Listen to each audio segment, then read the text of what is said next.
আজকে আরেকটি 2 ton animal scale service করা হলো। এই একটি অ্যানিমাল স্কেল, এই স্কেলের ইন্ডিকেটর এবং লোড সেল সব কিছুই নষ্ট। আমরা কিন্তু এর জন্য একটা নতুন ইন্ডিকেটর এবং 4টা লোড সেল নিয়ে এসেছি এই স্কেলটা সার্ভিস করার জন্য। আপনারা যারা আমার এই ভিডিওটি দেখবেন তারা অবশ্যই আমার এই চ্যানেলটি সাবস্ক্রাইব করবেন।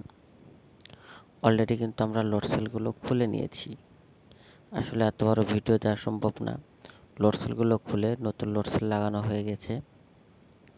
এখন তারগুলো জয়েন করা হচ্ছে। এই তারগুলো জয়েন করার পরেই কিন্তু আমরা ক্যালিব্রেশনটা সম্পন্ন করব। আপনাদের গরুর খামারে যাদের এই ধরনের স্কেল লাগবে তারা অবশ্যই আমাদের সাথে যোগাযোগ করবেন। সার্ভিস করার প্রয়োজন হলেও আমাদের সাথে যোগাযোগ করবেন।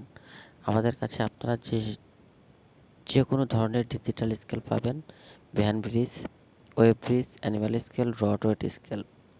এই যে পুরাতন লোড সেল, এই যে ক্যালিব্রেশন করা কিন্তু সম্পূর্ণ হয়েছে। এখন আমরা একটা মানুষ, সন্ধ্যা হয়ে গেছে যার কারণে আসলে দেখা যাচ্ছে না। একটা মানুষ ওজন করে দেখা হলো, তিনি 58 কেজি হয়েছেন। ধন্যবাদ।